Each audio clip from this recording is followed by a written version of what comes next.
네, 이번 시간에 말입니다. 앞서 공부했던 영어의 어순 파트 기억나십니까? 바로 자동사와 타동사에 대한 것이었는데요. 간단한 복습부터 하고 그 다음에 좀 중요한 거 한 가지를 설명드리겠습니다. 먼저 간단한 복습부터 할까요? 일단 자동사와 타동사를 이해하기 위해서 주체와 객체 개념을 알 필요가 있다고 했었죠? 기본적으로 자동사는 우리가 VI라고 했고 타동사는 바로 VT라고 했죠. 일단 기본적으로 동사가 있을 때 동사를 하는 주어가 있는데 주어가 동사를 하면 이때 주어를 바로 주체라고 불렀죠. 그리고 동사에 의해서 뭔가 영향을 받는데 그 영향을 받는 게 바로 주어 자신이기 때문에 이런 경우는 주체이면서 동시에 객체가 된다고 했습니다. 이런 경우를 바로 자동사 VI라고 했죠. 기억나십니까? 간단한 예를 들면 She lives. 자, 그녀가 산다. 자, 봐요. 그녀가 산다면 누가 살고 있겠죠? 누가 사는 겁니까? 바로 그녀 자신이 살고 있는 겁니다. 이건 자동사이기 때문에 목적어를 못 가진다고 했습니다. 만약에 목적어를 원하면 이렇게 말이죠. The house. 자, 집이라고 하는 목적어를 원한다면 자동사는 반드시 뭐를 취합니까? 그렇죠. 전치사를 취한다고 했죠. 그래야 완벽한 문장이 됩니다. 자동사와 전치사를 합쳐서 하나의 타동사구로 볼 수도 있다고 설명드렸습니다. 기억나십니까? 그럼 됐고요. 지금부터 타동사를 보도록 하죠. 타동사는요. 동사가 있을 때 동사 앞에 있는 주어가 동사를 합니다. 이때 주어를 당연히 주체라고 했죠. 그리고 동사 영향을 받는 게 바로 주어 자신이 아니라고 했습니다. 뭔가 다른 게 영향을 받는데 바로 그걸 대상, 즉 목적어라고 했죠. 이래야 옳은 문장이 된다고 했습니다. 기억나십니까? 지금처럼 주체와 즉 목적어는 객체니까 주체와 객체가 분리된 동사를 바로 VT 타동사라고 했습니다. 자, 예문도 기억나십니까? She ate. 자, 그녀가 먹는다는 동작을 했죠. 그럼 먹는다는 동작에 의해서 뭔가가 먹혔을 텐데 절대 그녀 자신을 먹은 게 아니라고 했습니다. 뭔가 다른 걸 먹었겠죠. 바로 The cake. 먹을 만한 걸 먹어야 옳은 문장이 된다고 했습니다. 이때 the cake이라고 하는 걸 바로 목적어라고 했었죠. 자, 기억나십니까? 바로 여기까지가 기본적인 자동사와 타동사의 기본적 개념의 이해였습니다. 하지만 이쯤에서 반드시 여러분들은 궁금증을 가지고 질문을 하셨어야 됩니다. 바로 이런 질문이죠. 그렇다면 영어에 있는 모든 동사들은 바로 자동사와 타동사로 나뉘어지나요? 무슨 말입니까? 즉 어떤 동사를 봤을 때 이건 자동사야, 이건 타동사야 라고 꼭 자동사와 타동사 둘 중에 하나로 나뉘어지느냐 하는 것입니다. 정말 그렇다면 영어 공부하기 좀 더 쉽겠죠. 안타깝게도 대답은 NO입니다. 왜냐하면 말이죠. 상당히 많은 영어의 동사들이 자동사와 타동사로 다 쓰일 수 있습니다. 어떻게 봐야 될까요? 일단 말입니다.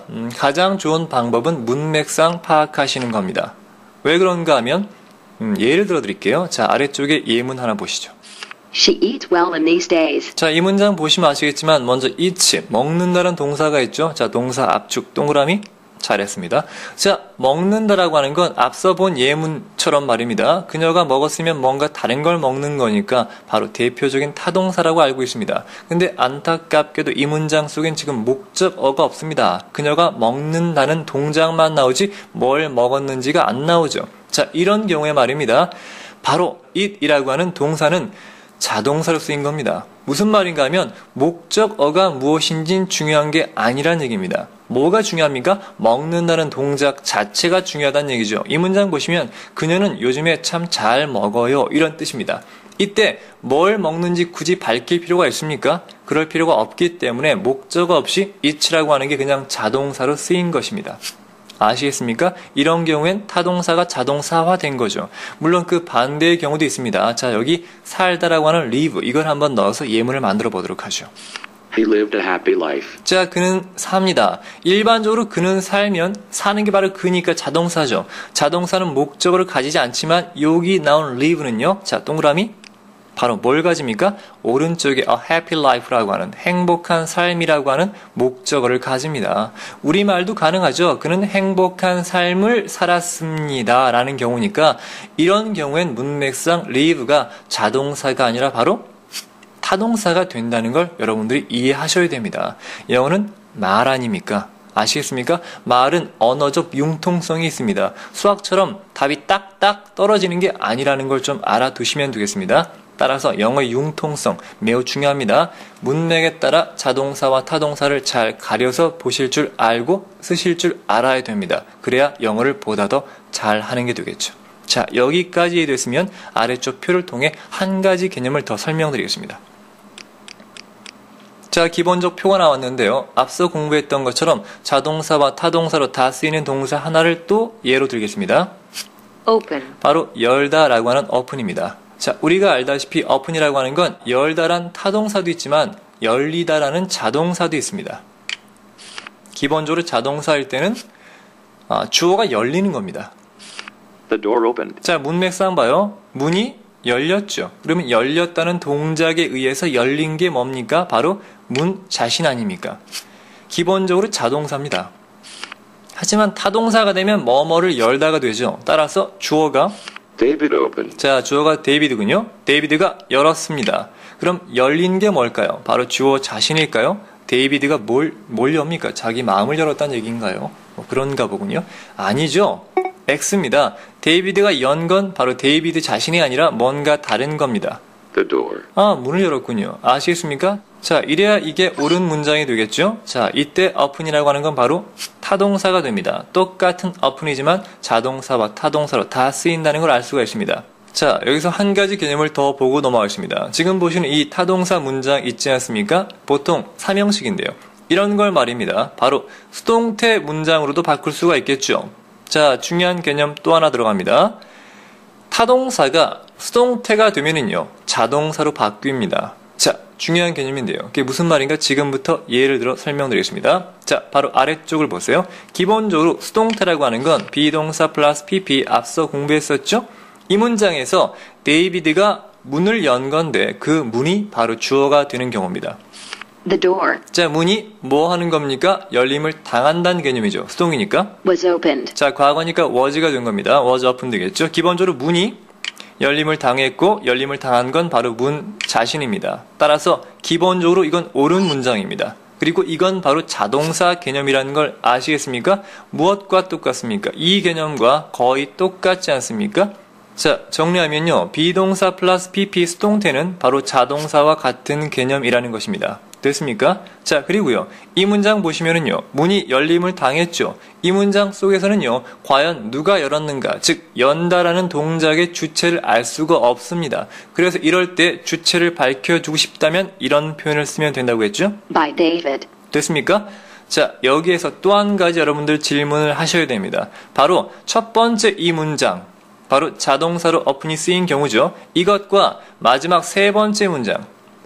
똑같이 수동태가 자동사 개념이라면 원래 자동사 쓰는 것과 타동사로 바꿔서 이렇게 수동태로 바꿔 쓰는 것과 어떤 차이가 있는가 당연히 궁금하셔야 됩니다. 자, 차이점이 크진 않지만 존재합니다. 어떤 차이점인가 하면 먼저 첫 번째 문장 문이 열렸다라고 하는 건요. 일단 전혀 누가 열었는가는 관심의 대상이 아닙니다. 다만 뭐만 알면 됩니까?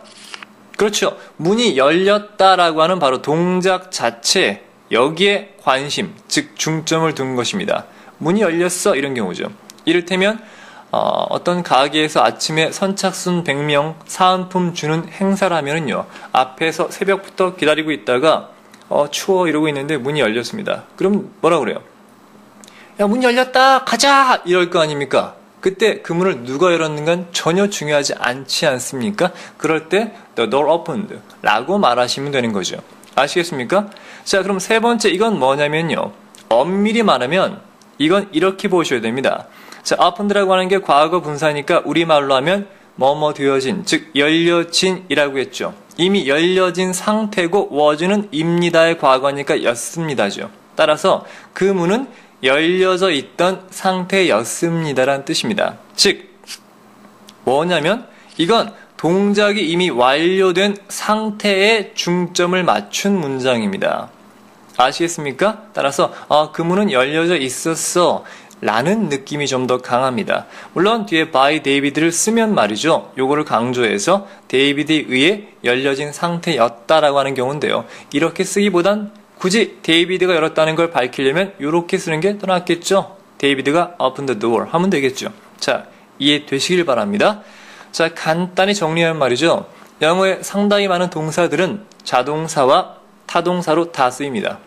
따라서 기본적으로 공부하실 때 사전을 보신 말입니다.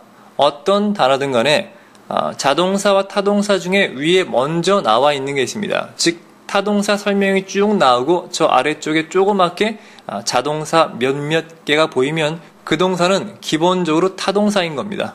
아시겠습니까? 반대의 경우도 물론 존재하겠죠. 일단 자동사와 타동사 중 어느 쪽으로 쓰임이 훨씬 더 많다는 겁니다.